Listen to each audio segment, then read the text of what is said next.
무더기 민원의 고발 맞대응입니다.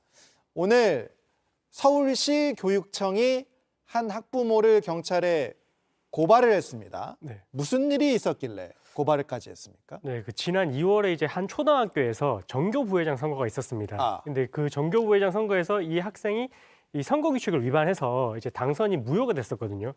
그러고 나서 이 부분에 대해서 이제 학부모가 학교의 교장과 교감을 상대로 이제 맘카페에 뭔가 이제 이런 내용에 대해서 이제 올리고 그 다음에 이제 무더기로 이제 고소 고발을 진행을 하는 걸 넘어서서 뭐 300여 건에 이르는 정보 공개 청구를 또 하기도 했거든요. 학교에다가? 예, 맞습니다. 예, 그래서 어쨌든 모든 것들이 어쨌든 학교에서 이런 것들을 사실관계를 확인을 해줘야 되는 상황에 이르게 돼서 이게 뭔가 이제 교육 활동까지 지장이 이르게 되는 그런 상황까지 지금 이르게 됐습니다.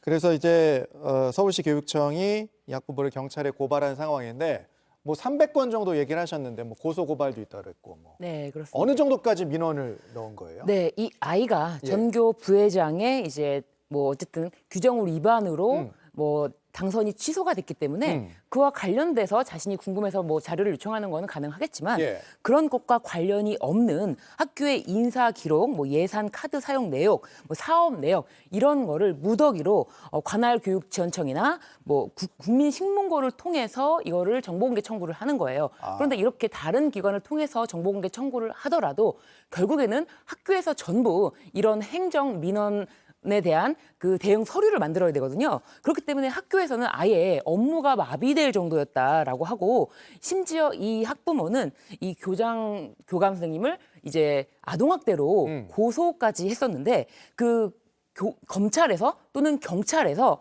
증거가 없다, 혐의가 예. 없다라고 해서 불송치 불기소 처분을 받은 바 있고요. 근데 이렇게 고소하는 과정에서 예. 이 학부모가 이 교감 선생님이나 교장 선생님에 대한 이 명예훼손 내용도 있고 뿐만 아니라 학교에 대해서 무차별적인 이 정보공개 청구를 통해서 학교의 업무를 좀 방해했다. 이런 내용으로 고발이 들어간 것입니다. 아까 그 그래픽 한번 다시 한번 보여주시면 이제 한 300여 건에 대해서 정보 공개 요청을 하기도 하고 고소 고발도 진행을 하고 행정심판 청구도 하고 국민신문고에 청구하기도 하고 그러니까 이렇게 되니까 이제 학교 업무가 거의 마비될 지경이었다 이렇게 서울시 교육청은 판단을 했습니다.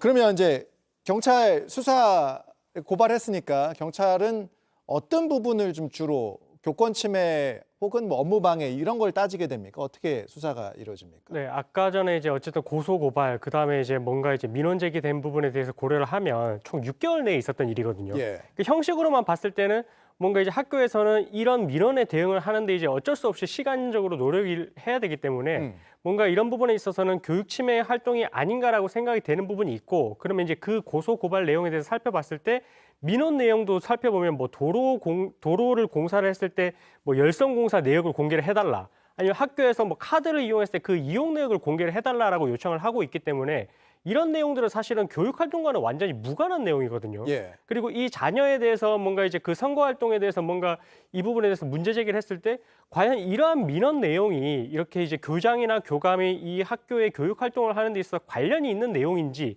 이런 부분도 이제 따져야 되는데 사실 이런 민원들이 들어온 내용만 봐서는 지금 엄밀히 따지게 돼서는 이제 학교에 대한 뭔가 이제 이런 안갚음, 뭔가 이제 교육을 활동을 하는 데 있어서 방해를 할 목적이 조금 더 큰 것 같아서 교권에 대한 침해가 있다라고 좀 보일 여지가 있어 보입니다. 일단 이제 경찰에서 자세한 내용을 또 조사를 할 텐데 일단 지금 이제 상황을 좀 놓고 보면 이런 이제 악성 민원에 대해서 또 교권 침해 상황에 대해서 이제 교육 당국이 강력히 대응하는 그런 모습을 좀 보여주는 것 같아요. 지금 상황을 놓고 보면. 네, 맞습니다. 이제 학교 측의 입장이 조금 바뀌게 됐는데 최근에 이제 서희초 사건에서 이제 그때 이후부터는 뭔가 교육 활동을 좀 중점을 두고 교육 활동을 하는 주체인 교사의 그런 인권에 대해서도 이제 보호를 하자라는 부분에 있어서 좀 의미를 강하게 두고 있거든요. 그렇기 때문에 이제 교육청에서도 강력히 대응을 하겠다라고 이렇게 밝히고 있고 이 부분에서도 어떻게 보면 이제 학교 측에서 이제 서울시 교육청에 이제 고발을 해달라고 요구를 해서 이렇게 이르게 된 것이고 예. 최근에 또 유사한 사례가 있었는데 그 사례 같은 경우는 이제 수능 시험에서 어제도 저희가 얘기했었죠. 예, 맞습니다. 학생이 이제 부정 항의를 한 부분에 대해서 이제 이 부분에 대해서 이제 그 학부모가 와서 감독관한테 이제 문제 제기를 하고 협박을 하니 이 부분에 대해서 이제 학교에서는 이제 뭐 교육 활동에 대한 엄격한 침해가 있다. 이렇게 봐서 이제 대응을 하겠다라고 하거든요. 이런 부분들을 종합적으로 검토를 해보면 확실히 이 교육 활동에 대한 침해에 대해서는 엄격히 대응을 하겠다. 이런 방침을 보인 것으로 볼 수 있을 것 같습니다. 좀 강력하게 대응하고 있는 상황인데 그런데 이제 보면 네. 그 고발이라는 것도 어차피 네.